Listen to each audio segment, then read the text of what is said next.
Purpose जो असतो ना स्पेशली, तर आपल्या याच्यामध्ये म्हणजे एक लक्षात ठेवायचं आहे की आपल्याला नॅशनल कन्स्ट्रेंट मध्ये अभ्यास करायचा आहे. कुठे करायचा आहे? National perspective. म्हणून तुम्ही लोकमत आहे किंवा दिव्य मराठी हे पेपर वाचले पाहिजे, दॅट्स गुड. बट त्याच्याबरोबर तुम्ही इकॉनॉमिक टाइम्स आहे, त्याच्यानंतर बिझनेस स्टँडर्ड आहे, बरोबर, त्याच्यानंतर जागरण जोश आहे, त्याच्यानंतर जर मेन बघितलं तर हिंदू आहे, ह्या पेपरकडे वळायला पाहिजे नाही का, नॅशनल न्यूजकडे बघितलं पाहिजे. कारण तेव्हा तुमचा कन्स्ट्रेंट जो असतो ना तो एक लार्ज लेवलला, वर्ल्ड लेवलला जातो नाही का. ज्या व्यक्तीला बँकिंगमध्ये पास व्हायचंय किंवा सिलेक्ट व्हायचंय ना, त्यांनी स्पेशली जी के कडे लक्ष देणं खूप गरजेचं आहे नाही का. स्पेशली मुलींसाठी मी सांगेल, कारण मुलींच्या बाबतीत जी के हा एक फार मोठा विकनेस सापडलेला गेलाय. म्हणजे मॅक्झिमम मुली या जी के मुळेच या एक्झाम मध्ये फेल होतात. त्याचं कारण हे नाही तर हल्ली मुलींचा जे ओढा असतो ना तो फॅशनकडे, फिल्मकडे, त्याच्यानंतर कुकिंगकडे, ट्रॅव्हल्सकडे, याच्याकडे जास्त असतो नाही का. तर तो स्पोर्ट्सकडे नाही राहत, अवॉर्ड्सकडे नाही राहत. इकॉनॉमीकडे तर फार मुश्किल असतं. इकॉनॉमी म्हणजे त्यांना इकॉनॉमी याचा अर्थ काय वाटतं की ग्रॉसरी आहे, त्याच्यानंतर माझा पॉकेट मनी आहे, गाडीचं पेट्रोल आहे, याच्या पुढे नाही जात नाही का. म्हणून आपण जेव्हा स्टुडंट असतो ना बँकिंगचा, तर आपल्याला एक नॅशनल लेवलचा विचार करावा लागतो. का नॅशनल करावा लागतो? कारण की मुळामध्ये IBPS किंवा हे जे बोर्ड आहे ना, हे एक गव्हर्नमेंट रन ऑर्गनायझेशन आहे. काय आहे? Central government. हा लक्षात आहे, कोणाच्या अंडर आहे? म्हणून बँकच्या खाली ते गव्हर्नमेंट अंडरटेकिंग प्रोजेक्ट काय असतं. हा, त्याच्यामुळे तुम्हाला तसा विचार करावा लागतो नाही का. मग आता तुम्ही जे करताय ना, जो अभ्यास करताय ना, तर त्याचं एक लक्षात घ्या, जनरल नॉलेज आणि जनरल अवेअरनेस याच्यात फरक आहे. लक्षात. जनरल नॉलेज म्हणजे काय राहतं, आता तुम्ही वाचला कुठेतरी क्वेश्चन वाचला, who is the national security adviser of India, तर मग तुम्ही त्याला काय म्हणणार की अजित डोवाल. हे एवढं माहिती तुम्हाला, दॅट इज जनरल नॉलेज. याला काय म्हणतात? हु इज अजित डोवाल? तर ते पहिले रॉ मध्ये एक एजंट होते नाही का. तर ते पाकिस्तानमध्ये गुप्तहेर म्हणून त्यांनी काम केलेले, रॉ साठी, IB साठी नाही का. मग हळूहळू ते वेगवेगळ्या ठिकाणी वाढत गेले, त्यांची पोस्टिंग वाढत गेली आणि भारताच्या वेगवेगळ्या मिशनवर त्यांना रोल दिला होता. जसं अटल बिहारी वाजपेयी जेव्हा पंतप्रधान होते त्यावेळेला तालिबाननी आपलं विमान पळवून नेलं होतं नाही का, अपहरण केलं होतं. आणि त्यावेळेला त्याच्यामध्ये जो काही कूटनीतिक आयडिया होत्या ना, त्यावेळेला आपले विदेश मंत्री होते जसवंत सिंग. कोण होते? तर त्यांनी अजित डोवालांना प्रेफर केलं होतं की तुम्ही कूटनीती आखा नाही का. म्हणून त्यांना खूप अनुभव आहे इंटरनॅशनलचा, सीमेवरचा, त्याच्यानंतर गुप्तहेर मधला, हे खूप गोष्टी. तर हे अवेअरनेस असतं. अवेअरनेस काय करतो? एखाद्या विषयाचं सखोल ज्ञान प्रोव्हाइड करतो. बरोबर हो का नाही सांगा.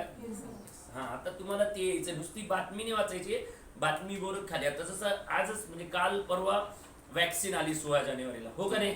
2 कंपन्यांनी केली. एक आहे कोविशिल्ड म्हणून, जी सिरम इंटरनॅशनलनी केली आहे. तिचं निर्मिती ऑक्सफर्ड आणि ॲस्ट्राझेनेका या 2 कंपनींनी बनवली. बरोबर. आणि दुसरी जी इंडियाची आहे भारत बायोटेक. काय नाव तिचं? भारत बायोटेक. तिचं नाव आहे कोवॅक्सिन. काय आहे? आता मग याच्यामध्ये सखोल वाचायचं म्हणजे काय, तर याच्यावर कंपॅरेटिव्ह वॅक्सिन्स कोणते आलेले आहेत. तर त्याच्याबरोबर एक स्पुटनिक आहे, रशियाची स्पुटनिक नावाची वॅक्सिन आहे. बरोबर का नाही. ती रशियाची आहे, ती पण इफेक्टिव्ह आहे. चायनाने एक वॅक्सिन आणलेली आहे, ती पण वेगळी वॅक्सिन आहे नाही का. त्याच्यानंतर अमेरिकेची आहे, अमेरिकेच्या 2 वॅक्सिन आहेत. फायझर आहे. काय आहे? फायझर आणि मॉडर्ना आहे नाही का. पण आता यांची जर सक्सेसफुल रेट बघितला ना, तर त्यातल्या त्यात कोविशिल्डचा खूप जास्त आहे आणि भारत बायोटेकचा तर खूपच जास्त आहे. ती 95% इफेक्टिव्ह मानली जाते. किती आहे? खूप पॉवरफुल आहे. तसं कोविशिल्ड 62% आहे. पण कोविशिल्डला का प्रायोरिटी आता दिली गेली आहे?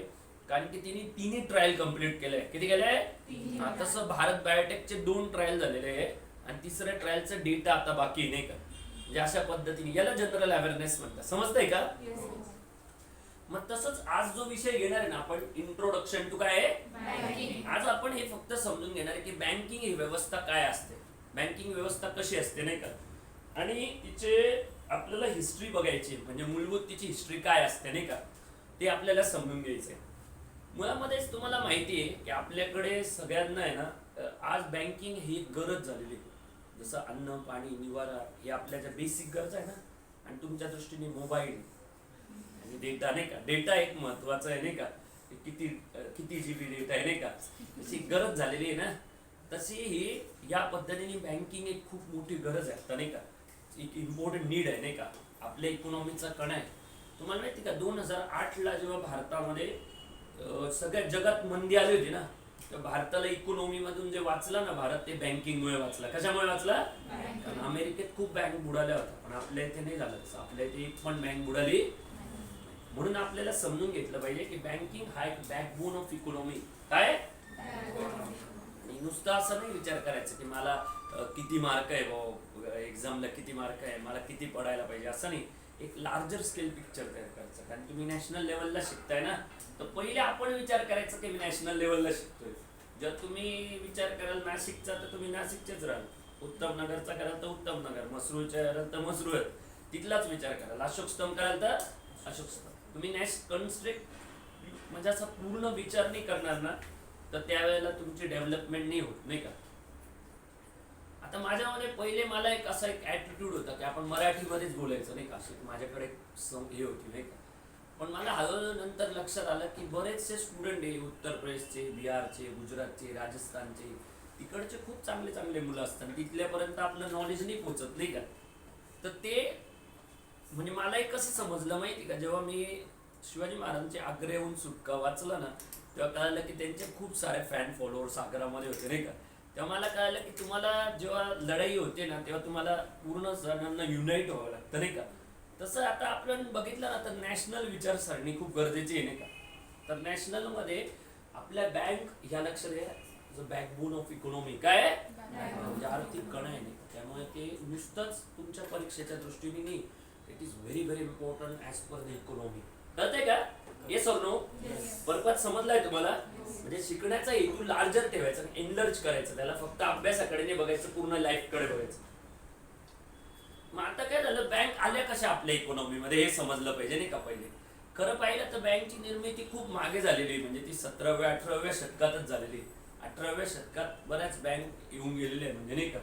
पण तसं पाहिलं तर एक फ्रेमवर्क बँक म्हणताना आपल्या इथे पंजाब नॅशनल बँक ही खूप सुरुवातीला आली होती. त्याच्या आधी बँक होत्या काही, औंध इंटरनॅशनल, काय म्हणतात तिला? ही आली होती औंध नॅशनल, मला वाटतं ती बँक आली होती 1800च्या एंड मध्ये आली होती, 1900च्या सुरुवातीला थोडीशी, नाही का? पण त्याच्या पहिले बँकिंग स्ट्रक्चर नव्हतं आपल्या इथे. मग बँक कशा आल्या आपल्या देशात हे समजलं पाहिजे, नाही का?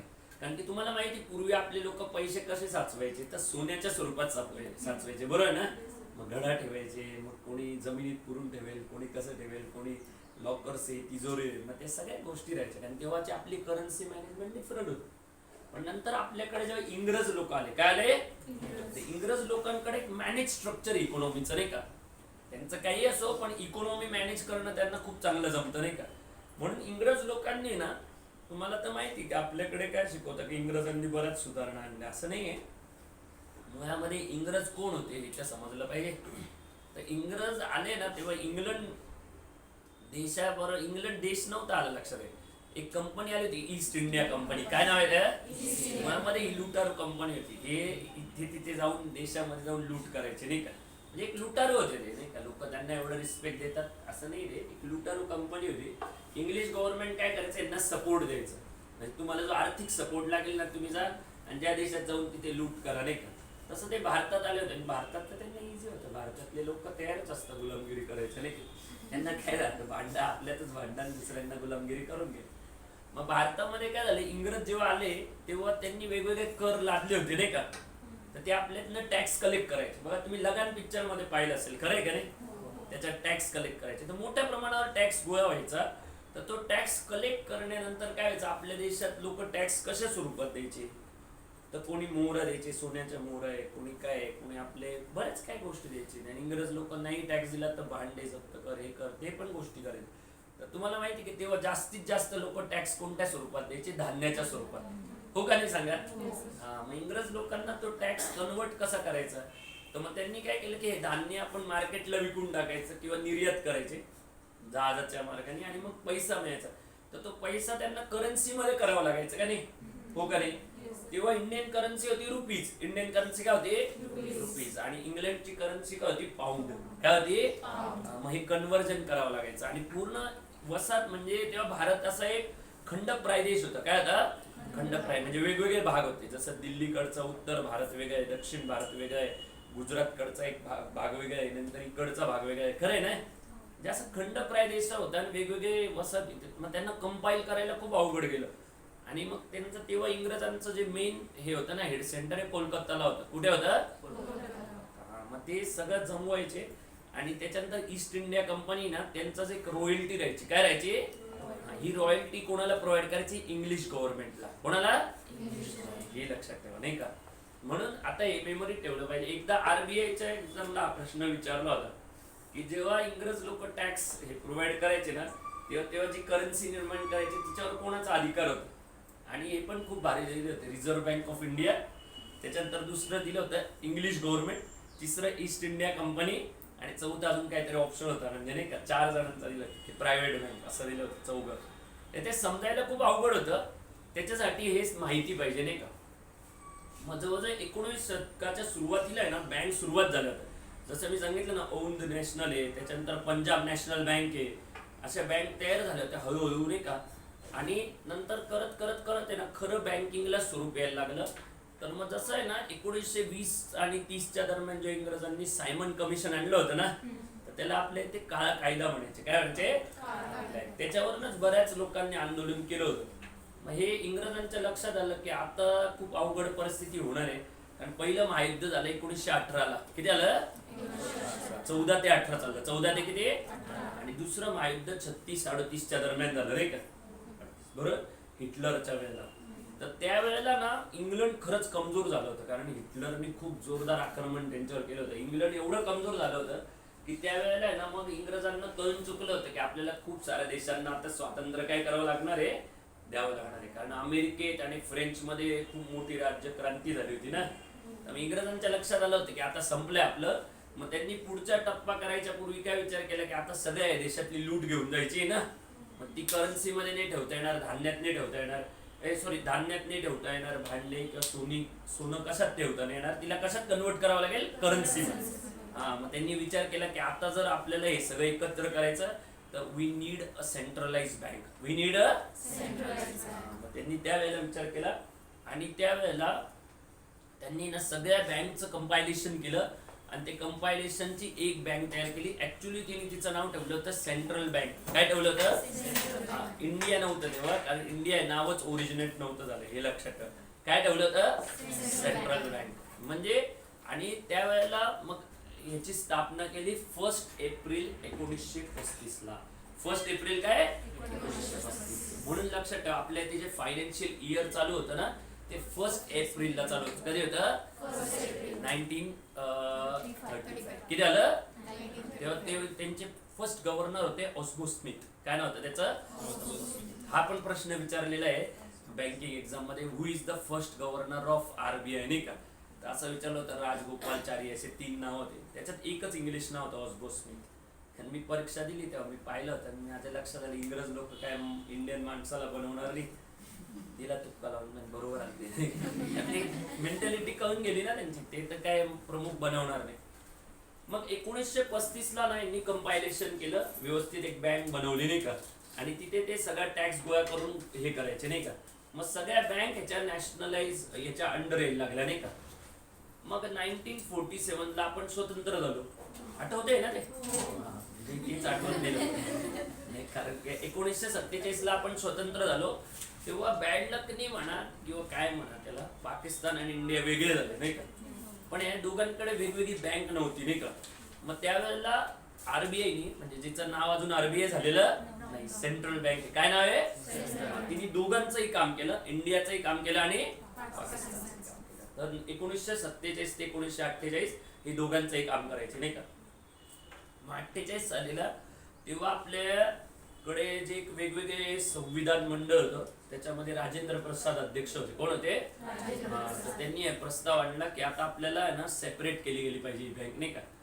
सो 48 मध्ये हा प्रस्ताव सुरू झाला की बँकचं आता नॅशनलायझेशन केलं पाहिजे. काय केलं पाहिजे? आणि 1949 मध्ये सेंट्रल बँकचं नॅशनलाइज होऊन रिझर्व्ह बँक ऑफ इंडिया तयार झाली. 1949 मध्ये तिचं नाव काय झालं? Reserve bank of India. म्हणजे 35 लाच झाली होती ती, पण तेव्हा तिचं नाव सेंट्रल बँक होतं. काय होतं? तेव्हा त्याचे बरेचसे लॉ आहे सेट, म्हणजे आरबीआयचे काय म्हणतात त्याला, लॉज असतात. मी तुम्हाला याच्यावर सविस्तर सांगेल पुढच्या वेळेला काय काय बनवलं होतं नाही का त्यांनी. त्यांचं स्वतःचं एक स्ट्रक्चर बनवलं होतं 19 किती मध्ये 49. मग असं करत करत तिने ना सगळ्या बँका किंवा आपल्या इथले जे फायनान्शियल ऑर्गनायझेशन आहे ना त्यांचं त्यांनी कंपायलेशन सुरू केलं नाही का, एकत्र आणायला सुरुवात केली नाही का. त्याच्यामध्येच काय झालं, भारतातली सगळ्यात मोठी बँक होती, तिचं नाव होतं इम्पेरियल बँक ऑफ इंडिया. काय होतं, 1956 ही हे झाली होती, स्थापन झाली. 1950 देशातली सगळ्यात मोठी बँक तयार झाली नाही का. जवळपास 12-13 वर्ष ही चांगली चालली नाही का. आणि काय झालं की 62 आणि 67 मध्ये साधारण इंडियाचं आणि चायनाच्या 2 वॉर झाले. इंडिया आणि चायना 2 वॉर झाले. एक तर आपण हरलो होतो नाही का. तर ती वॉर हरल्यानंतर आहे ना 67 to 68 मध्ये ना जेव्हा इंदिरा गांधी प्राईम मिनिस्टर झाल्या, इंदिरा गांधींच्या हे लक्षात आलं की वॉर मध्ये ना सगळ्यात मोठा प्रॉब्लेम येतो इकॉनॉमी. सगळ्यात मोठा प्रॉब्लेम काय होतं, पैसे पुरत नाही का. आणि मग त्यावेळेला काय होतं, आपल्या देशात जे फायनान्शियल ऑर्गनायझेशन आहे ना कधी कधी ते विदेशातल्या सेनेला मदत करू शकता नाही का. हे त्यांना त्यांच्या गुप्त म्हणजे आपल्या जे एजन्सीज होते त्यांच्याकडनं कळालं की वॉर सिच्युएशन मध्ये आपल्याला बँकांवर कंट्रोल असणं गरजेचं आहे नाही का. म्हणून त्यांनी इंदिरा गांधींनी काय केलं की त्यावेळेला ज्या ज्या नॅशनलाइज बँक होत्या ना, जेवढ्या बँक होत्या ना सगळ्याच्या सगळ्या ते एक रिझॉल्युशन आणलं आणि पूर्णच्या पूर्ण बँकांना नॅशनलाइज केलं. पूर्णच्या बँकांना काय केलं, नॅशनलाइज केलं. 1969 ला सुरू केलं. किती, 1969. आणि मुळामध्येच तेव्हा जी इम्पेरियल बँक ऑफ इंडिया आहे ना तिचं नाव चेंज होऊन स्टेट बँक ऑफ इंडिया झालं. काय झालं, आणि स्टेट बँकची निर्मिती झाली 1979 ला. ही प्रक्रिया 10 वर्ष चालू होती. किती वर्ष चालू होती, 1979 मध्ये भारतातली सगळ्यात मोठी बँक तयार झाली. काय, स्टेट बँक ऑफ इंडिया. आजपर्यंत ती सगळ्यात मोठी बँक आहे नाही का. आता ती एशियाज लार्जेस्ट बँक व्हायच्या जवळ आहे नाही का. इनफॅक्ट आता एसबीआय ही जगातली 45th लार्जेस्ट ऑर्गनायझेशन आहे. लार्जेस्ट काय, हा म्हणजे बँक नाही, ऑर्गनायझेशन. काय, ऑर्गनायझेशन. आता काय झालं, 1979 ला इंदिरा गांधींनी जेव्हा याला नॅशनलाइज केलं ना, इंदिरा गांधींनी त्यावेळेला खूप साऱ्या इकॉनॉमिकल ऍक्टिव्हिटी तयार केल्या नाही का. तर 82 मध्ये ना त्यांच्या लक्षात आलं की आपल्या देशामध्ये ना पाकिस्तान किंवा जे आपले शत्रू आहे ना त्यांचा एक मेन टार्गेट होतं ते म्हणजे फेक नोटा बनवणं. काय, खोट्या नोटा बनवणं नाही का. मग त्यांना लक्षात आलं की आरबीआय ला काही काही चांगले रिफॉर्म्स बनवावे लागणार आहे नाही का, चांगले रिफॉर्म्स तयार करायचे. मग त्यांनी ना 1982 मध्ये एक खूप चांगली स्टेप उचलली. तेव्हा आपले जे आहे ना ऑक्सफर्ड मध्ये ना मनमोहन सिंग, पंतप्रधान मनमोहन सिंग आहे ना आपले, हा ते ऑक्सफर्ड मध्ये तिकडे लेक्चरर होते. म्हणजे IMF मध्ये काम करायचे ना, ऑक्सफर्ड मधून शिकून गेले होते नाही का. इंटरनॅशनल मॉनिटरी फंड मध्ये ते काम करायचे ऍडवायझर म्हणून. ऑक्सफर्ड मध्ये लेक्चरर होते नाही का. तर तेव्हा इंदिरा गांधींची यांच्यावर नजर गेली की हे हुशार व्यक्ती नाही का खूप. मग फर्स्ट टाइम यांनी काय केलं नाही का, एक स्पेशलिस्ट व्यक्तीला आरबीआयचं गव्हर्नर बनवलं नाही का. अशा व्यक्तीला जे एकदम ट्रेंड आहे नाही का, ज्यांना वर्ल्ड इकॉनॉमी खूप चांगली माहिती आहे, 1982 मध्ये नाही का. आणि मग तेव्हापासून आपली इकॉनॉमी चेंज व्हायला सुरुवात झाली नाही का. कारण मनमोहन सिंगांचा अभ्यास खूप जबरदस्त होता. म्हणजे त्यांच्यासारखा इकॉनॉमिस्ट आता भारताला परत मिळणं अवघड आहे. तसे झाले आता 2-3 चांगले इकॉनॉमिस्ट, परंतु त्यांचं डोकं खूप वेगळं होतं. कारण त्यांना थोडं पॉलिटिकल पण नॉलेज होतं, इकॉनॉमी पण होती नाही का, दोन्ही होतं. त्यामुळे खूप हुशार व्यक्ती मिळाले. आणि असं करत करत त्यांनी काम स्टार्ट केलं. जवळपास 86 पर्यंत आहे ना त्यांनी खूप चांगले चांगले रिफॉर्म्स आणले नाही का. म्हणजे आपल्या इकॉनॉमीला ऑर्गनाइज करायला सुरुवात केली.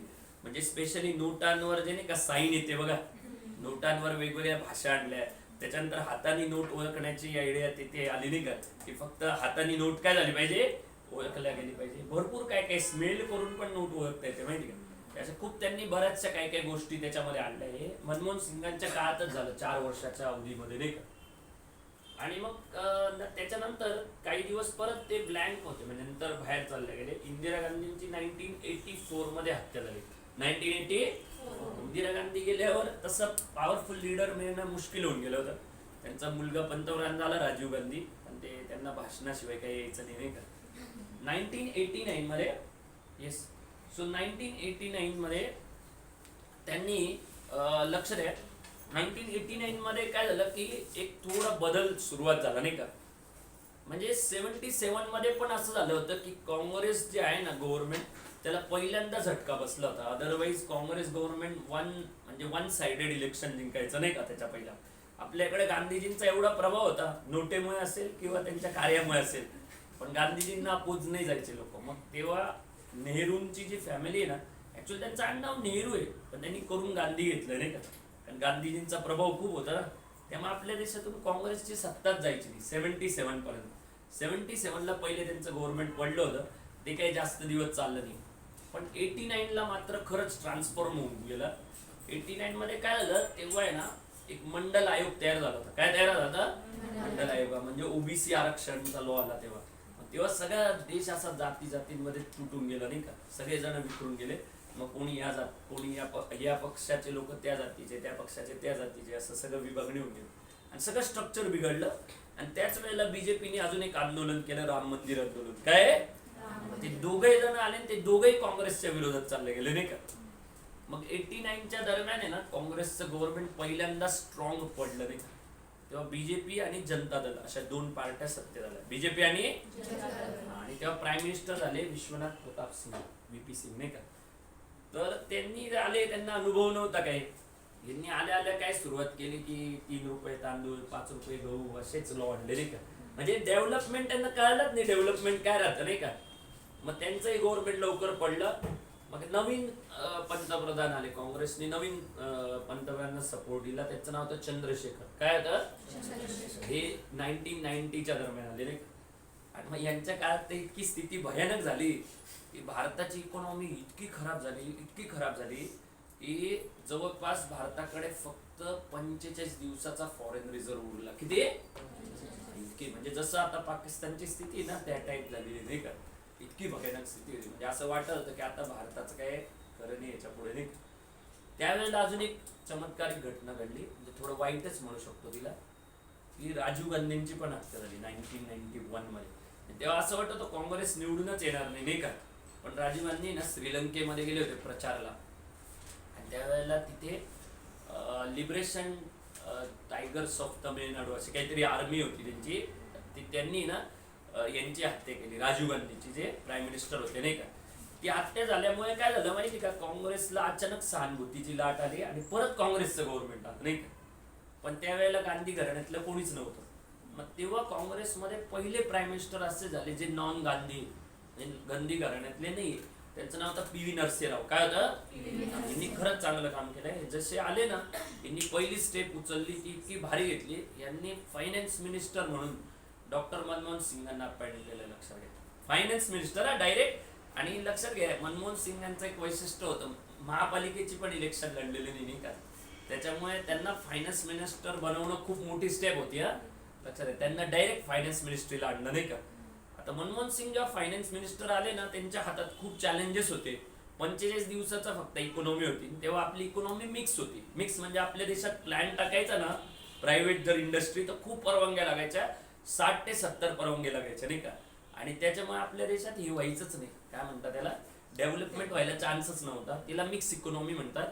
जी रशियामध्ये असते नाही का, तिला कम्युनिस्ट इकॉनॉमी म्हणतात. काय म्हणतात? कम्युनिस्ट एक वेगळी इकॉनॉमी आहे जी लेबरसाठी काम करते, आणि ओपन इकॉनॉमी वेगळी आहे जी इंडस्ट्रीसाठी काम करते नाही का. मग आपल्या इथे मिक्स इकॉनॉमी होती.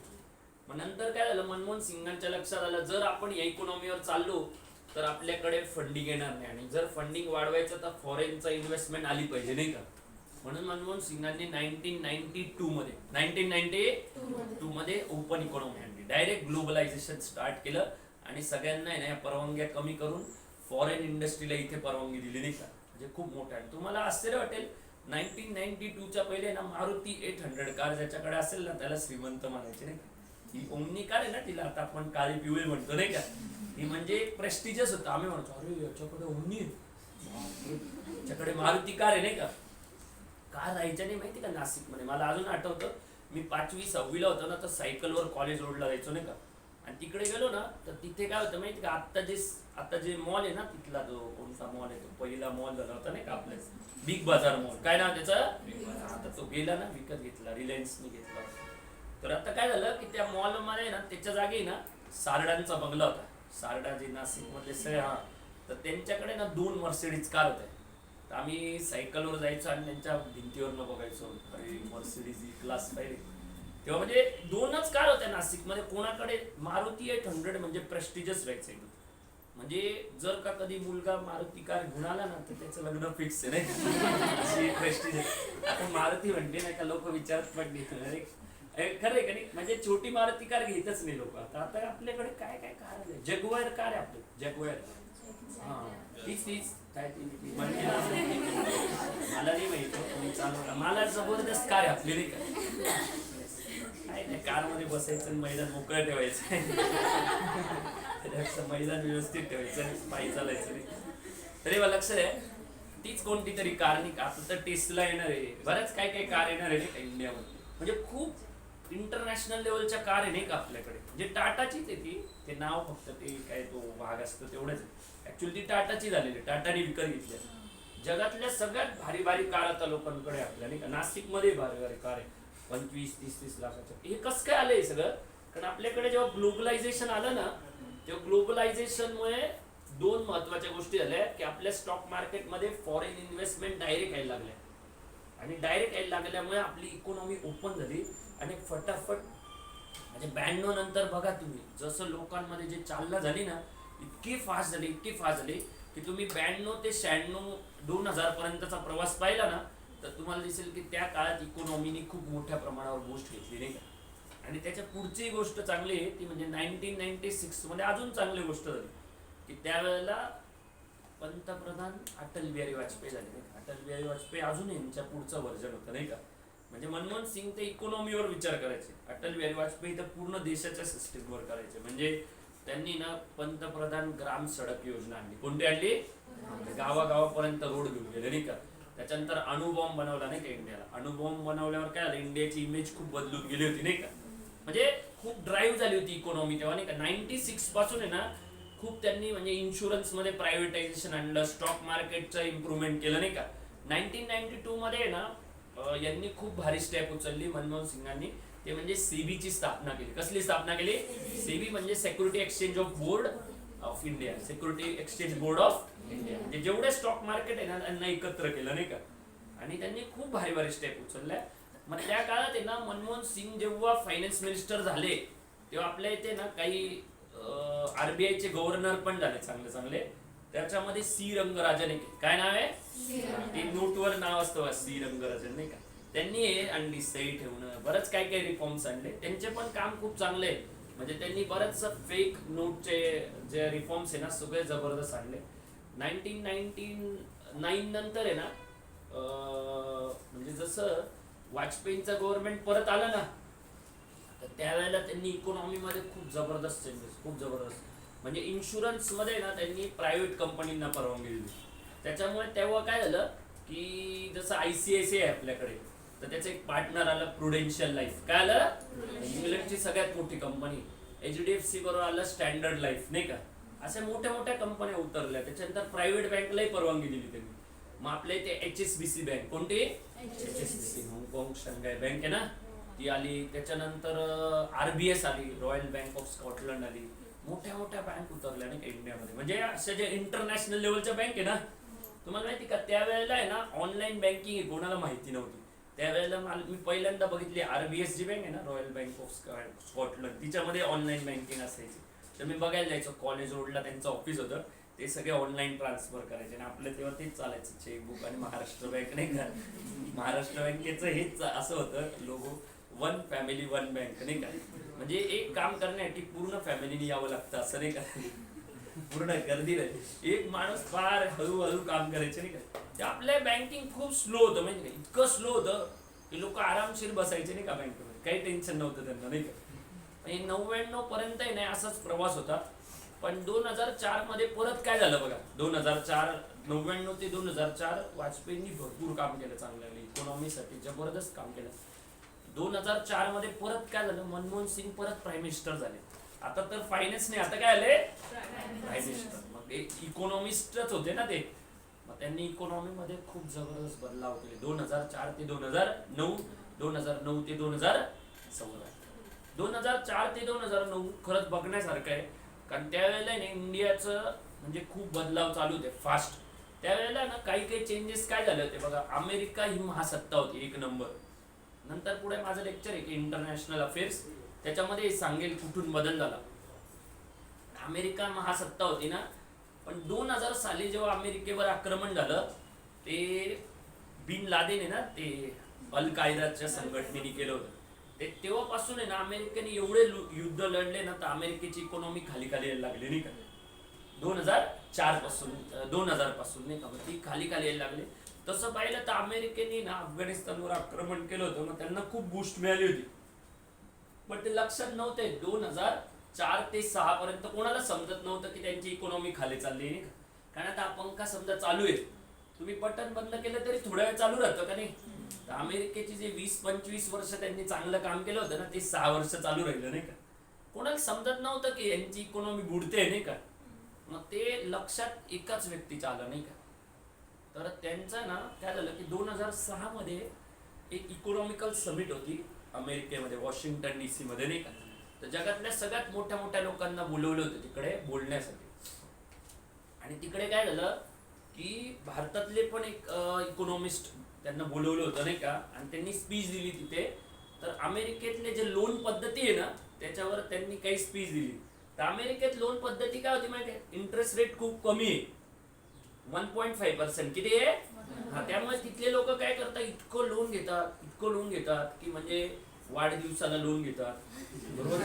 आता वाढदिवस करायला, पार्टी करायला लोन घेतात, त्याच्यानंतर ट्रॅव्हलिंग साठी लोन घेतात, हनीमून साठी लोन घेतात, काही करतात तिकडे लोक. लोन बुडवतात पण नाही का, ते फटाफट बुडवतात. आपल्या इथे कसं स्टँडर्डायझेशन होतं पूर्वी, की लोन बुडवणाऱ्याकडे लोक खूप ह्याच्याने बघायचे नाही का.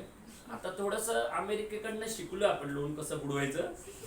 पण पहिले आपल्याकडे लोक घाबरायचे नाही का त्याला, पण त्यांच्याकडे काहीच नव्हतं, त्यांचे ते बिंदास लोक लोन बुडवायचे नाही का. तर मग अमेरिकेत काय झालं की 1.5% त्यांना परवडत नाही ना, खूप कमी पडतं, बँकांना प्रॉफिटच मिळायचा नाही. म्हणून अमेरिकन लोकांनी काय केलं, तिकडे ना काही संस्था स्थापन केल्या, त्यांचं नाव आहे NBFC. काय NBFC म्हणजे नॉन बँकिंग फायनान्स कॉर्पोरेशन नाही का. तर काय जायचं, या बँका काय करायच्या, नीट ऐका तेव्हा, 1.5% हे घेतात ना, तर ते बँके अमेरिकेतली जी सेंट्रल बँक आहे तिचं नाव आहे फेडरल रिझर्व्ह. काय नाव आहे, फेडरल रिझर्व्ह आहे ना, ती काय करायची नाही काय, NBFC ला लोन द्यायची. मग ती 1.5 ते 2% देऊन टाकायची.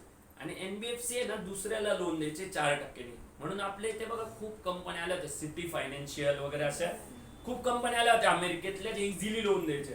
तुम्ही जर 2004 ते 10चा काळ बघितला ना, त्या काळी पांढरपुरीवाल्याला लोन भेटायचं नाही का, इझिली भेटायचं. कारण की तेव्हा इतक्या फायनान्स कंपन्या, तुम्ही जर 2010 ते 15चा काळ आठवला ना, प्रत्येकाला फोन करायचे, तुम्हाला क्रेडिट कार्ड पाहिजे का, तुम्हाला क्रेडिट कार्ड पाहिजे का. आणि मॉलमध्ये गेला ते लोक मागेच लागायचे, क्रेडिट कार्ड पाहिजे का, असं नाही का. कारण की त्यांचं ते अमेरिकेतल्या कंपन्या आल्या होत्या, त्यांना खूप जास्त म्हणजे फंडिंग मिळत होतं ना इथून, म्हणून ते लोक यायचे. ते NBFC कंपन्या काय करायच्या, लोन द्यायच्या. पण त्यांना इंडियन लोकांची पण मेंटॅलिटी नव्हती माहिती तिथली, घ्यायचं 4%ने मिळालं तर मिळालं, नाही तर बुडवून द्या नाही का. मग ते अमेरिकेत पण तसं झालं, कारण की फेडरल रिझर्व्ह आहे ना, म्हणजे जे मेन बँक आहे ना, ती काय करायची, NBFC कडनं लोन देताना मॉर्गेज घ्यायची. लोन देताना काय करायचे, मॉर्गेज घ्यायची. म्हणजे मॉर्गेज, त्याला सिक्युर लोन म्हणतात. काय म्हणतात, हा. पण पुढे देताना हे लोक सिक्युरिटीने घ्यायचे, असंच घ्यायचे. कारण हायर इंटरेस्ट रेट आहे ना, हायर इंटरेस्ट रेटला, समजतंय का लेक्चर, हो का नाही. हा, हे खूप महत्वाचं आहे लक्षात आहे. मला समजतंय तुम्हाला की असं पहिल्यांदाच ऐकताय तुम्ही, किंवा असं होतंय का सरांना एवढी माहिती कुठून आहे म्हणजे असं ते असं सगळे चेहऱ्याकडे, अरे त्या माणसाला पाहिलं आपण, याला कुठून माहिती आली. अजून खूप आहे, अजून सुरुवात आहे, तुम्ही पाहिली नाही इकॉनॉमीची भयानक. तुम्हाला डायरेक्ट विसरून जाल, तुम्ही म्हणाल की अरे सर मॅथ्सचे टीचर आहे का इकॉनॉमिक्सचे नाही का. कारण की तुम्हाला माहिती नाही काही गोष्ट. माझं इकॉनॉमिक मध्ये पण ग्रॅज्युएशन आहे, माहिती काय, that's dual graduation, economy plus mathematics. Economy plus, हा, म्हणजे मी ज्या विषयात गेलो ते शिकवायला सुरुवात करतात. रिकामध्ये बसलो एवढे वर्ष. जेव्हा वेळ मिळाला ना, कॉलेजला मला कोण ओळखतच नाही ना, तर मी असं पण गेलो तर मग लगेच कोणाला समजते की एवढं एजेड होऊन गेले. परत नवीन स्टुडंट सारखा बसून जातो तेव्हा लक्षात आहे इकडे. तर तो भाग सोडा. पण बेसिकली जेव्हा हे झालं ना, तर काय करायचे, या बँका द्यायचे ना, तर पुढे त्या बँका लोन द्यायच्या ना, तर ते समोरचे लोक बुडवून टाकायचे, कारण त्यांना रिटर्न मिळत नव्हता. हे चाललं होतं ना, आर्थिक मंदी सुरू झाली होती ना, युद्धामुळे सगळा पैसा बाहेर चालला होता. तर त्याच्यामुळे आर्थिक मंदी सुरू झाली होती आणि समजत नव्हतं की बाहेर पैसे लोन घेताय पण बाहेर माल विकल्याने जाते नाही का, हे कोणाला कळत नव्हतं.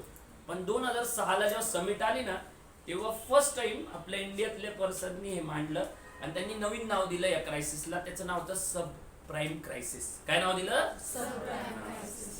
तर त्यांनी उल्लेख केला की American economy presently are in a boom, नाही का, is in a boom, but after some time it will be face to a new challenge that is known as subprime crisis, नाही का. म्हणजे असं एक क्रायसिस येणार आहे असं तेव्हा त्यांनी अनाऊन्स केलं नाही का 2006 मध्ये. त्यावेळेला विशेष करून बघा अमेरिकेने काय केलं की यांची जी स्पीच ऐकली ना, अमेरिकेने यांना बॅन करून टाकलं नाही का. कारण की अमेरिकेच्या लक्षात आलं की हे त्याच्या देशाच्या विरुद्ध बोलतंय, लगेच त्यांना बॅन करून दिलं नाही का 2 वर्ष आहे. मग 2008 उगवलं. 2008-9ला खरंच सब प्राईम क्रायसिस आलं नाही का. आणि अमेरिकेतल्या 14 बँक बुडाल्या. किती बँक बुडाल्या? 14. त्यापैकी अमेरिकेतली सगळ्यात मोठी बँक लेमन ब्रदर्स, काय नाव तिचं? बुडाली. आणि 100 वर्षातली सगळ्यात मोठी मंदी तेव्हा आली 2008-9 साली. 2000 काय? आणि कोणाच्या लक्षात नव्हते तेव्हा मग यांना आठवण झाली. ही माहिती कोणी दिली होती 2006ला आणि त्याचं नाव काय? रघुराम राजन. काय नाव आहे? He was only 32 at that time. फक्त 32 वर्षाचे होते. किती? 32 वर्षाचे. लक्षात. मग एवढं पॉवरफुल डोकं आहे ना, ते त्यांनी बघितलं 2009 पर्यंत. 2009ला 2008च्या दरम्यान आहे ना, जेव्हा परत गव्हर्नमेंट आलं यांचं काँग्रेसचं सेकंड टाइम गव्हर्नमेंट आलं 2008ला, तर मुंबईवर हल्ला झाला होता. आपले लोक खूप खुश झाले, परत काँग्रेसचं गव्हर्नमेंट आलं नाही का. हा, त्यांनी काही विचार नाही केला, जाऊ दे येऊ द्या, काही टेन्शन नाही.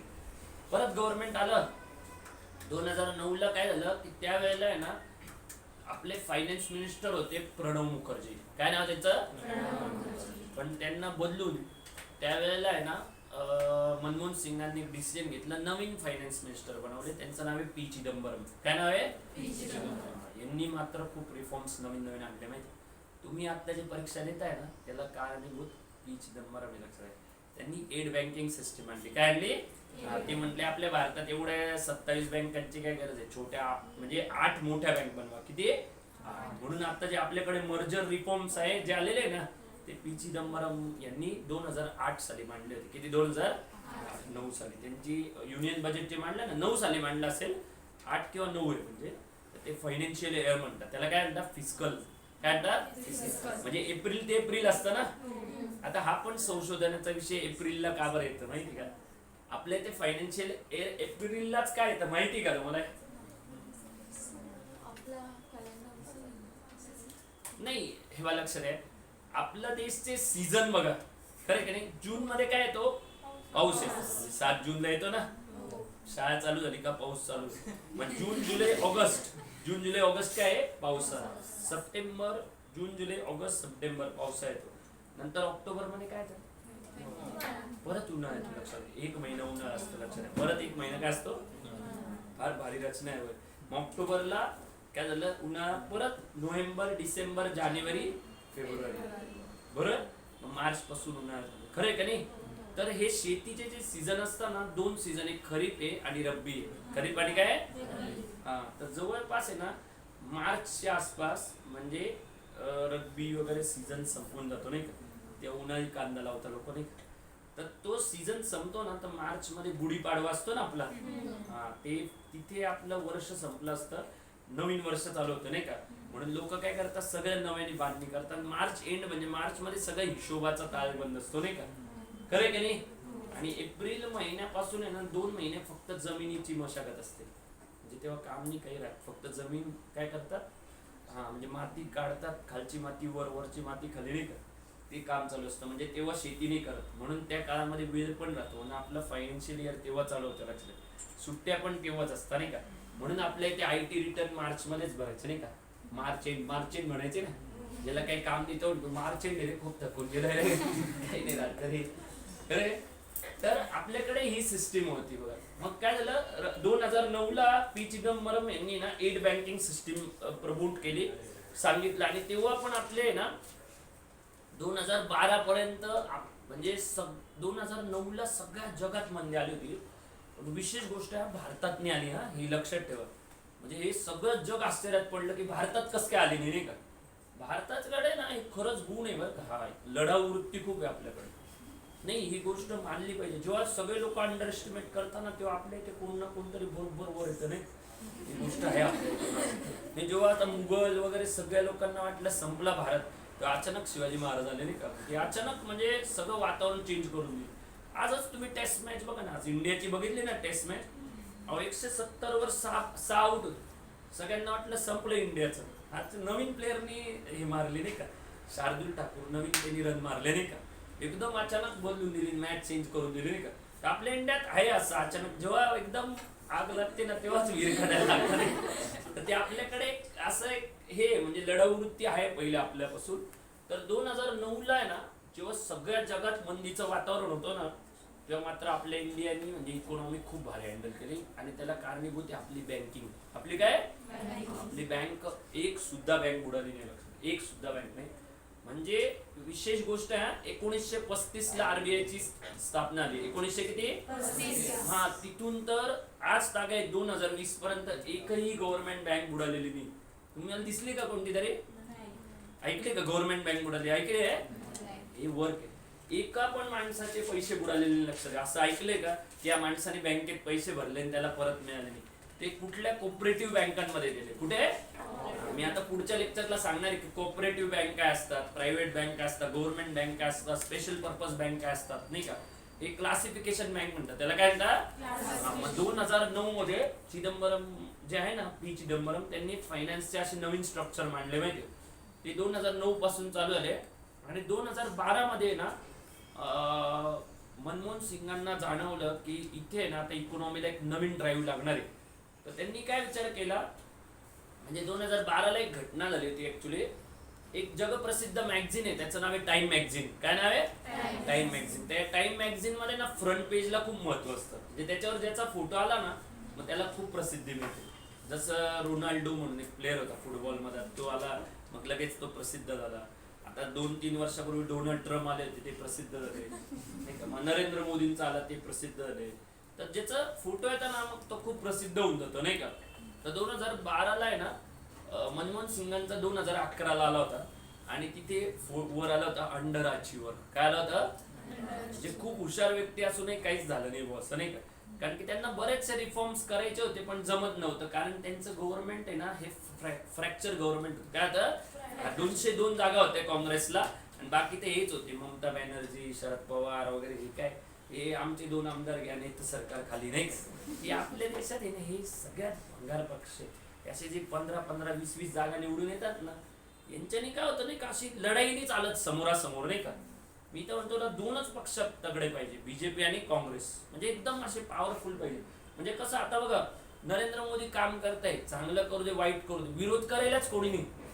असं विरोधक तुम्ही कधी बघा भाषण बघा. जेव्हा मनमोहन सिंग पंतप्रधान होते ना, त्यांना घाम आणून द्यायच्या सुषमा स्वराज आहे ना लोकसभेत, डायरेक्ट ते म्हणजे खाली बसून घ्यायचे नाही का.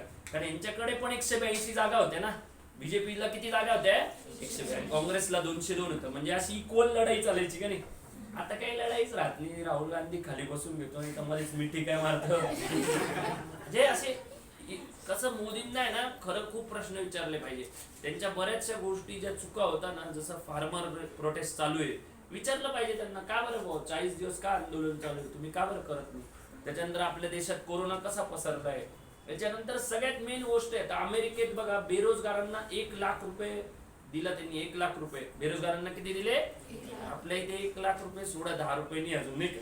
ते मध्ये 10,000 रुपयाची काहीतरी स्कीम आणली, ती गाड्या लावून बंद होऊन गेली नाही का. खरं टॅक्स पेअरला आता उद्योगधंद्यांना सांभाळायला काहीतरी द्यायला पाहिजे होतं नाही का. मला माहिती का, किती क्लासेस बंद पडले, किती नवीन नवीन लोकांचे उद्योगधंदे पडले, किती लोक बेरोजगार झाले नाही का. पण आपल्या इथे ना विरोधी पक्षाचं महत्वच लोकांना माहिती नाही. लोकांना काय वाटतं माहिती का, जाऊ दे चाललंय असं. विरोधी पक्ष खूप महत्वाचा राहतो लक्षात. कारण की तो लोकांचे मुद्दे मांडत असतो. काय असतो, लोकशाहीमध्ये विरोधी पक्षाला खूप महत्व आहे. तो जे काही मुद्दे मांडतो ना, ते लोकसभेमध्ये खूप इफेक्टिव्ह असतात नाही का. मग 2012ला काय झालं माहिती का, त्यावेळेला आहे ना आपली इकॉनॉमी अंडर अचिव्हर झाली ना, तर यांनी विचार केला की आता आहे ना आपल्याला काय करावं लागेल, आपल्या इकॉनॉमीला बूस्ट करायचं झालं ना तर आपल्याला प्रायव्हेट इन्व्हेस्टमेंट आणावी लागेल. काय आणावं लागेल? प्रायव्हेट इन्व्हेस्टमेंट साठी ना काय असतं माहिती का, काही एजन्सीज असतात, त्यांना रेटिंग एजन्सी म्हणतात. काय म्हणतात? रेटिंग. जसं फिच नावाची एक एजन्सी अमेरिकेतली नाही का, त्याच्यानंतर S&P म्हणजे स्टँडर्ड अँड पुअर आहे नाही का, अशा खूप संस्था आहे. भारतातली पण एक मोठी आहे, तिचं नाव आहे क्रायसिल. काय नाव आहे? क्रायसिल. ही काय करते? रेटिंग करते, इकॉनॉमीची रेटिंग. आणि रेटिंग करण्याचे ना काही काही परिमाण असतात, लक्षात घ्या. त्याच्यातले काही महत्वपूर्ण परिमाण जे आहे ना ते लक्षात घ्या. या आधारावर रेटिंग होतं. ते सगळ्यात पहिले म्हणजे जीडीपी. काय? जीडीपी म्हणजे ग्रॉस डोमेस्टिक प्रोडक्ट. काय? ग्रॉस डोमेस्टिक प्रोडक्ट नाही का. त्याच्यानंतर हे लक्षात आहे, दुसरं जे आहे ना ते आहे फिस्कल डेफिसिट. काय? Fiscal deficit. फिस्कल डेफिसिट म्हणजे वित्तीय तूट. फिस्कल डेफिसिट म्हणजे काय? वित्तीय तूट. त्याच्यानंतर तिसरं जे आहे ना ते करंट अकाउंट डेफिसिट. काय? करंट अकाउंट डेफिसिट म्हणजे हे ना तुमच्या इम्पोर्ट आणि एक्सपोर्टशी रिलेटेड असतं नाही का. चौथी गोष्ट असते करन्सी मॅनेजमेंट. काय? म्हणजे तुमची करन्सी किती आहे इंटरनॅशनल लेवलला, तिचं महत्व काय नाही का, हे सगळ्या गोष्टींवर आधारलेलं असतं नाही का. तर मग काय ते या सगळ्या टर्म मी तुम्हाला सांगणार आहे नाही का, एक एक करून नंतर सांगणार आहे. पण याच्यातलं आहे ना हे जे होतं ना फिस्कल डेफिसिट, ते भारताचं खूप जास्त वाढलं होतं. म्हणजे 5.9% पर्यंत गेलं होतं. 5 पॉईंट किती? आणि 5.9% of the GDP. Of the काय? भारताचं जीडीपी किती माहिती का? $2.5 trillion. 2.5 $1 trillion is 1 lakh crore rupees. एक ट्रिलियन म्हणजे काय? 1 lakh crore dollars. 1 lakh crore dollars. $1 is 75 rupees. म्हणजे 75 गुणिले 2.5 जर केले ना तुम्ही, 75 गुणिले 150 आणि 37.5, 187.5 लाख करोड. 187.5 लाख करोड. लक्षात आहे. 200 लाख करोड धरा. किती? 200. तुम्ही म्हणाल कसे इमॅजिन करायचे सांगा मला सर. तर इमॅजिन नाही होत ना ते, सांगतो. तुम्हाला माहिती ना नाशिकला सिंहस्थ झाला होता आता काही वर्षापूर्वी, माहिती का नाही? तेव्हा बघ किती रोड, किती काय काय कामं झाली. हे सगळ्या कामांची किंमत होती 2363 करोड रुपये. 2300 किती? आणि हे किती आहे? 200 लाख करोड. किती आहे? हे खूप वास्ट अमाऊंट आहे. मुंबई ना, मुंबईचं बजेट 30,000 करोड आहे. मुंबईचं बजेट किती आहे? 30,000. 30 काय? हे लाख मध्ये चाललोय. त्याच्यानंतर 1 लाख करोड, त्याच्यानंतर 10 लाख करोड, त्याच्यानंतर 100 लाख करोड, त्याच्यानंतर 200 लाख करोड. लक्षात. तर इंडियाची इकॉनॉमी 2.5 ट्रिलियन डॉलर. त्याच्या 6%. त्याच्या किती? आता ती केव्हाचा हिशोब सांगतोय मी, जेव्हा इंडियाची इकॉनॉमी होती 100 लाख करोड, तेव्हा 5.9 होतं नाही का. तर त्याच्या 5.9% म्हणजे 6 लाख करोड होतं. किती होता? 6 लाख करोड रुपये. आपला खर्च जास्त होता उत्पन्नापेक्षा. 6 लाख करोड म्हणजे जेवढं उत्पन्न आहे त्याच्यापेक्षा किती खर्च जास्त होता? 6 लाख करोड. हे रुपये कुठून जात होते? तर आपण गॅसवर सबसिडी होती ना, 500 ला गॅस होता, 900 ला ओरिजिनल असायचा. पेट्रोल 60 ला असायचं आणि ओरिजिनली 80 ला होतं. खरं होतं का नाही?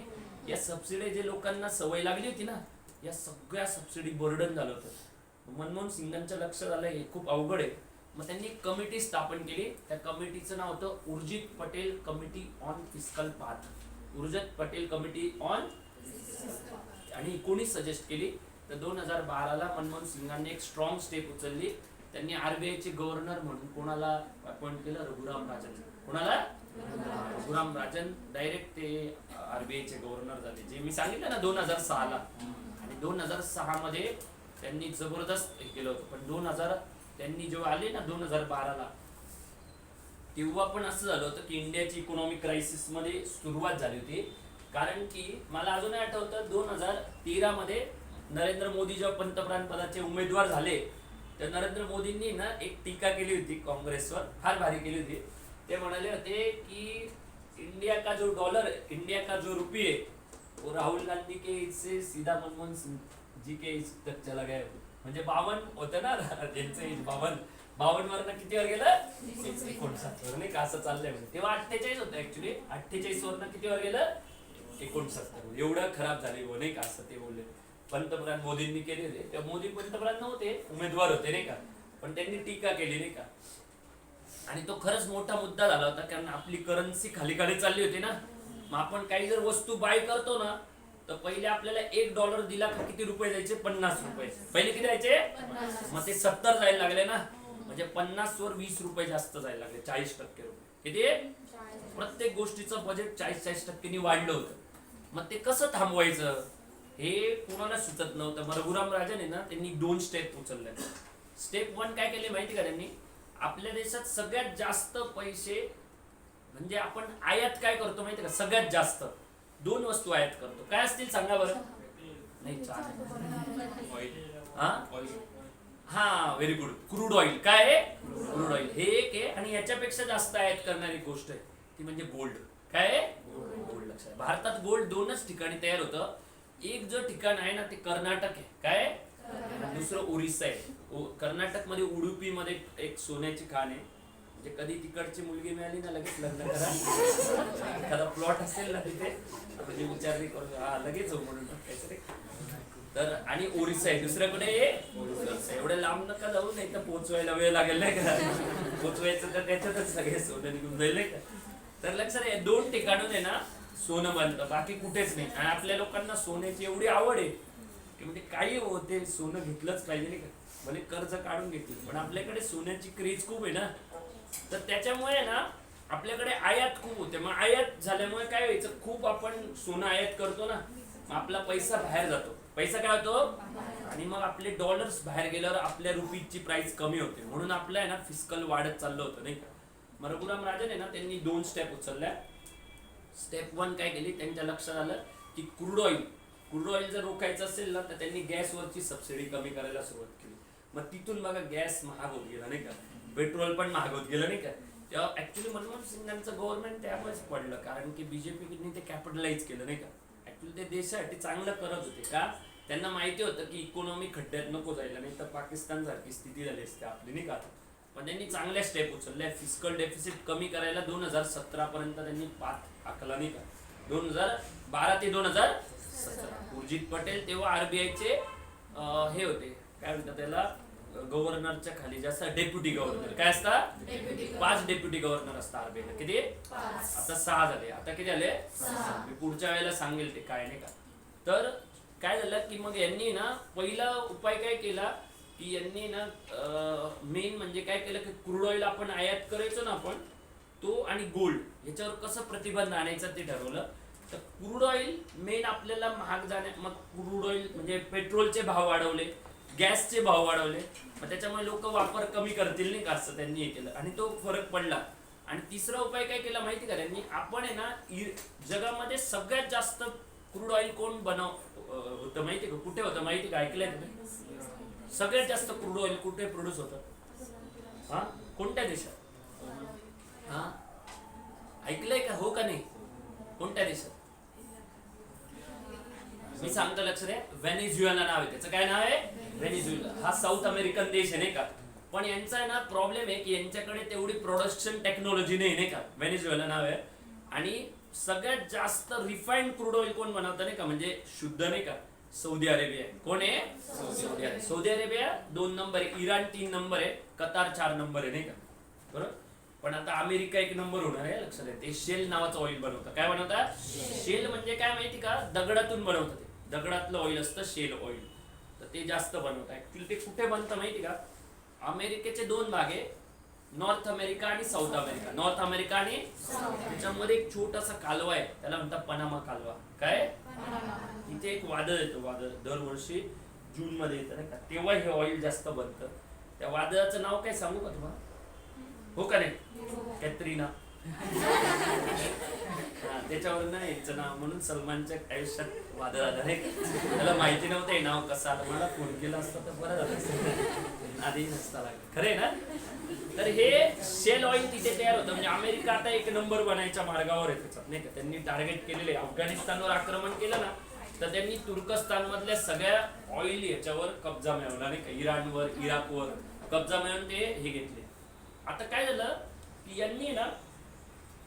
यांनी काय केलं, आपण बाहेरच्या देशातून ऑइल विकत घ्यायचो ना तर आपण काय करायचो? अमेरिकन डॉलर मध्ये घ्यायचो. कशात घ्यायचो? त्यामुळे काय व्हायचं की मला एखादी वस्तू घ्यायची इराणकडनं तर मी अमेरिकन डॉलर घेतो, इराणला माझ्याकडनं तांदूळ घ्यायचे तरी अमेरिकन डॉलर घेतो. मी बोलले असं काय करतो आपण, त्याच्यापेक्षा सोपी आयडिया करू, स्वॅप टेक्निक वापरू. काय वापरू? मग आपण जेवढं ऑइल घेऊ ना त्याचं एक क्रेडिट बनवून द्यायचे. मग त्यांना म्हणायचे की ठीक आहे, तुम्हाला तांदूळ गहू काय लागतंय तुम्ही सांगा, मग तेवढं ते स्वॅप करून घ्यायचे नाही. म्हणजे करन्सी अमेरिकेची वापरायची, असं स्वॅप टेक्निक वापरलं आणि त्याच्या आधारावर मग आपला कंट्रोल झालं नाही. काय आता सध्या भारत तीच टेक्निक वापरतोय. कोणत्याही देशाला, जसं मलेशियाला म्हणतो पाम ऑइल द्या, आम्ही तुम्हाला सॉफ्टवेअर देतो नाही का, मग त्याच्यावर भारताचा इम्पोर्ट एक्सपोर्ट पण बॅलन्स होतो ना. मुळात चायनाचा आता आपण का कमी करतोय माहिती का, चायना आपल्याला $420 बिलियन हे करतो, म्हणजे पाठवतो माल, आणि फक्त $180 बिलियन घेतो आपल्याकडनं नाही का. म्हणजे एवढा मोठा डेफिसिट आहे नाही का. चायनाला सगळं पाहिजे, आपल्यालाच द्यायचं नाही का. सगळ्या कचरा कुचरा वस्तू आपल्या देशात पाठवतो, MI, विवो, ओप्पो, जेवढं असेल तेवढं पाठवतो नाही का. जेवढं खेळणे असो काही असो, तर ते सगळं आपल्या देशात पाठवून देतो आणि ते आपल्याकडनं घेतच नाही माहिती का काय. त्याच्यामुळे ट्रेड डेफिसिट खूप वाढतो ना, आणि आपल्या वस्तू क्वालिटी असूनही घेत नाही. आता टाटाच्या कार किती भारी आहे, मारुतीच्या कार आहे, नाही घेत ते लोक नाही का. त्यांच्या इकडचं बरोबर पाठवतं आपल्या इकडे, पण आपल्याकडचं काहीच घेत नाही. मग त्याच्यामुळे ट्रेड डेफिसिट होतो. रघुराम राजन यांनी काय केलं, देशांबरोबर ट्रेड बॅलन्स सुरुवात केला. स्वॅप करायचं, तुम्ही आमच्याकडनं माल घ्या, आम्ही तुमच्याकडनं घेतो, आणि त्याच्यावर स्वॅप करून घ्यायचं नाही का. करन्सी अमेरिकेची वापरायची, तो एक फायदा आला. त्याच्यामुळे आपलं आता हे कमी झाला होता बघा. म्हणून रघुराम राजन जेव्हा गेले ना, त्याच्यानंतर परत आपला हे फॉल झाला बघा रुपीज. तुम्ही नीट बघा, ते होते तेव्हा कंट्रोल होता 67 पर्यंत, नंतर परत फॉल झाला. आणि दुसरी स्टेप काय केली त्यांनी, खूप इंटेलिजंट स्टेप आहे, असं कोणीच विचार नसेल केला आजपर्यंत. त्यांनी हिशोब काढला, भारतातल्या आहे ना 114 मंदिरांचा डेटा काढला. त्याच्यामध्ये बालाजी मंदिर आहे, पद्मनाभ स्वामी मंदिर आहे, शिर्डी संस्थान मंदिर आहे, वृंदावन धाम मंदिर आहे, या सगळ्यांचा, उडुपी मंदिर आहे, गुरुवायूर मंदिर आहे, या सगळ्यांकडे आहे ना जेवढं सोनं आहे ना, त्यांनी हिशोब काढला, ते आपल्या भारतातल्या सोन्याची जी गरज आहे त्याच्यापेक्षा 6 पट आहे. त्याच्यापेक्षा किती आहे? मी म्हणे कशाला तुम्ही मंदिरात ठेवता, तुम्हाला मंदिरात राहतं, तुम्हाला काय फायदा होत नाही, देशाला काय होत नाही.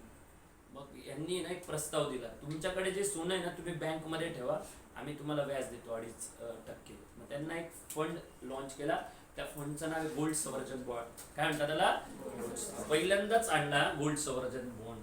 खरं पाहता तो अनसक्सेसफुल झाला, कारण की हे सोनं जे लोक देत असतील ते ब्लॅक असेल ना. काय असेल? म्हणजे त्याला रिसिटेड नव्हतं, म्हणून त्याला एवढा रिस्पॉन्स नाही आला. कारण की जर तुम्हाला गव्हर्नमेंटकडे द्यायचं तर तुम्हाला हिशोब द्यावा लागतो ना, सोनं कुठून आलंय नाही का.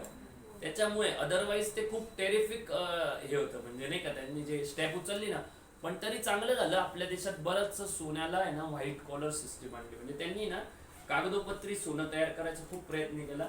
आणि त्याच्यामुळे करन्सीला असा एक इंटेलिजंट, म्हणजे त्यांना तर नाव दिलं होतं आपल्या याच्यावर रॉकस्टार गव्हर्नर. काय दिलं होतं? हा, कारण ते खूप जबरदस्त स्टेप उचलायचे ना. मोदींनी त्यांना किती वेळा फोर्स केलं रेपो रेट कमी करायला. मोदींनीच सांगितलं होतं त्यांना नोटा बंद करा नाही का, पण रघुराम राजन म्हणाले मी नाही करणार म्हणून नाही का. मग त्यांना अर्ली काढून टाकलं नाही का. मग त्यांच्या मागे नवीन गव्हर्नर झाले उर्जित पटेल. उर्जित पटेल काय, त्यांना उभं म्हटलं का उभं, खाली बस म्हटलं नाही, त्यांच्यात काहीच दम नव्हता. त्यांच्यापेक्षा आताची कमजोर येते शत्रिका सगळं, त्याला तर काहीच येत नाही. काय ते तर सकाळी उठले का म्हणता रेपो रेट खाली करा, रेपो रेट खाली करा. म्हणजे त्यांना काही असं वर्क एलिमेंट नाही की आपल्या देशात इकॉनॉमिकल काय स्ट्रक्चर आहे. पण आपल्या भारताला असे काही टेरिफिक म्हणजे हे भेटलेले आहे आरबीआयचे गव्हर्नर. आणि असं करत करत 2020 पर्यंत आरबीआय आली नाही का, की ज्यांनी काय केलं आपल्या देशातलं एक टेरिफिक वर्क तयार केलं. जे म्हणजे काय होतं माहिती का, 1935 ते 2020 एकही बँक बुडू दिली नाही का, एकही माणसाचे पैसे बुडू नाही दिले नाही का. आणि आता तर तुम्हाला 60-60 हजार वॅकन्सी तयार केल्या नाही का. आता सगळ्या बघा, बँकेने खरंच खूप चांगलं काम केलं. का माहिती का, कारण की एक टाइम होता की बँकेत जॉब लागायचा तर लोक पैसे भरायचे नाही का. आता बँकेची एक्झाम ट्रान्सपरंट झाली नाही का, त्याच्यासाठी बोर्ड बनवलं IBPS. काय बोर्ड बनवलं? IBPS. ते आता कॉन्ट्रॅक्ट दिले TCS ला. कोणाला गेले? TCS. त्याच्यानंतर अजून तुम्हाला फार मोठी स्टेप उचलली NRA. काय उचलली? NRA तर सगळ्यात भारी स्टेप. का माहिती का, पहिले 16-18 एक्झाम वर्षाला द्यायचे मुलं. एका एक्झामला 600 रुपये धरले. 16 किती आले? 96. 10,000 रुपये तर तुमचे फॉर्म फी जायची. 10,000 रुपये काय फॉर्म फी. त्याच्यानंतर येण्या जाण्याचा खर्च वेगळा, त्या वर्षी ट्रॅव्हलिंगचा खर्च वेगळा, वेळ वाया, फ्रस्ट्रेशन वेगळं.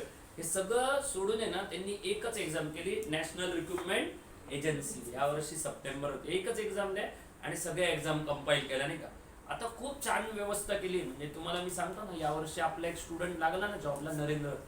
मी त्याच्याबरोबर गेलो होतो त्याच्या डॉक्युमेंटेशनला. मी बघितलं का तिकडे युनियन बँकला ना, म्हणजे त्यांच्या इंटरव्ह्यूच्या याच्यामध्ये त्यांनी माहिती का जे आले होते ना डॉक्युमेंटेशनला, त्या मुलांनाही जेवण दिलं माहिती. म्हणजे इतकं व्यवस्था चांगली होती. तर बँकेमधली सिस्टीम खूप सुधारली आपल्या, खूप ट्रान्सपरंट आहे. पण यांची व्यवस्था कशी काम करते ना, ते आपल्याला बघायचं नेक्स्ट लेक्चरला. कधी बघायचं आहे? नेक्स्ट लेक्चरला. आता आपण या लेक्चरमध्ये काय केलं माहिती का, राईट बॅक 1935 पासून बँक का निर्माण झाली, कशी झाली, बँकचं डेफिनेशन नाही बघितली आपण. लक्ष द्या, बँक काय आहे ते बघितलेलं नाही, बँकचा अर्थ काय किंवा बँकचं वर्क काय अजून याच्यामध्ये काही बघितलं नाही. ते आपल्याला आज छोटं लेक्चर घेतलं, पण पुढच्या लेक्चरला आपण खूप पॉवरफुल कॉन्सेप्ट घेणार आहे. त्याच्यामध्ये बँक म्हणजे काय, पहिली गोष्ट काय, बँक म्हणजे काय, ती कशी काम करते, त्याच्यानंतर बँक मध्ये कोणकोणत्या प्रकारच्या बँक येतात आणि बँकचे फंक्शन्स काय. तर त्याच्यामध्ये मॉनिटरी पॉलिसी आहे ना, ही खूप पॉवरफुल म्हणजे एक लेक्चर आहे. तर ते एका ह्याच्यात नाही होत, जवळपास 3 लेक्चर लागतात. जवळपास किती आहे? 3. आज इथे थांबूया आपण. समजलंय सगळ्यांना लेक्चर? वडलंय का लेक्चर? ठीक आहे. ज्ञानेश्वर सर,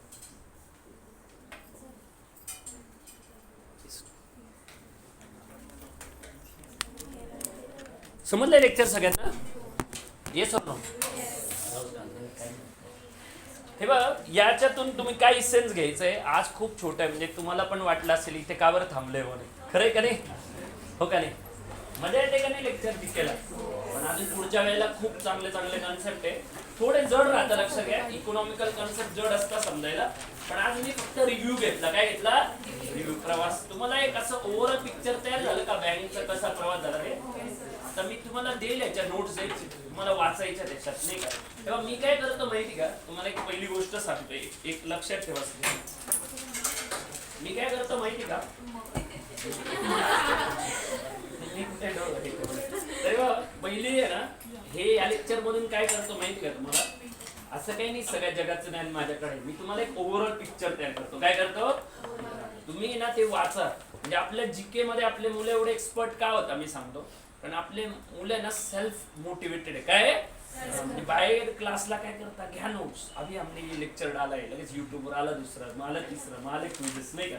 त्याच्यामुळे ना तिथले लोक आहे ना स्पून फीडर आहे. काय म्हणजे ते काय करतात माहिती का, नुसतं जे सांगितलं ना ते वाचतात, हे म्हणजे त्यांना अर्थ नाही कळत. त्यांना काय, तुम्हाला अर्थ सगळं कळेल. आता पुढच्या वेळेला तुम्हाला कळेल ना रेपो रेट काय राहतो, रिव्हर्स रेपो रेट काय राहतो, त्याचं सिग्निफिकन्स इतकं जबरदस्त म्हणजे तुम्हाला हे.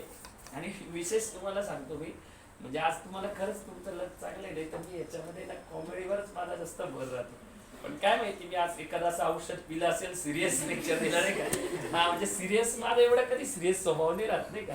नाही तर मुलं म्हणजे हसून हसून हे होता. पण मी म्हटलं नको उगाच इज्जत जाईल याच्यावर आपले, त्याच्यापेक्षा म्हणजे क्लासचीच जाईल. तुम्हाला कोणी विचारलं घरच्यांनी पाहिलं ना, म्हणजे काय सर आहे म्हणून. म्हणजे रेकॉर्डिंग ना मी तर ज्ञानेश्वर सरांना म्हणतो करूच नका, म्हणजे तेवढं मोकळं देता येतं नाही का, नाही तर सभ्यसारखं राहावं लागतं. समजलं लेक्चर सगळ्यांना? नेक्स्ट आता एक तुम्हाला एक सांगतो, एक लक्षात ठेवा. पूर्ण वर्षभर आपल्या जीकेच्या लेक्चरचा टाइम कधी बदलतो. लहान मुलासारखं कधी विचारायचं नाही का, आज किती वाजता आहे, आज किती वाजता आहे, आज किती वाजता आहे. ज्या दिवशी नसेल त्या दिवशी आपण इन्फॉर्म करू, नाही का. दर रविवारी 11, दर रविवारी काय नाही का. हा फक्त म्हणजे कधी काही लेक्चर असतात जसं करंट अफेअर्स आहे नाही का, ते मी नाही घेत, आपले दुसरे सर आहे, स्वप्नील कुलकर्णी सर किंवा दुसरे सर घेतात. मग त्यांचं लेक्चरही 11ला राहतं.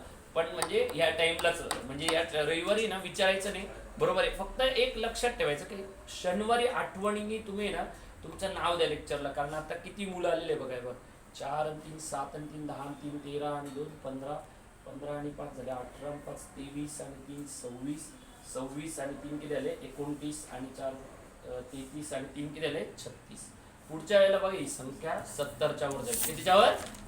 त्यामुळे तयारीत राहा. म्हणजे आपल्याला ते कसं आहे, आता वॅक्सिन आताशी आलेली आहे, त्यामुळे मास्क घालून या. काय घालून या? जास्त आपल्याला ना काळजी घ्यायची अजून, नाही का. अजून आत्ताशी औषध आलेलं आहे, अजून बऱ्याचशा गोष्टी बाकी आहे.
सेक्शनच्या मुलांनी थांबा 15 मिनिटांनी. अजून चालू आहे. स्टॉप करून द्या सर.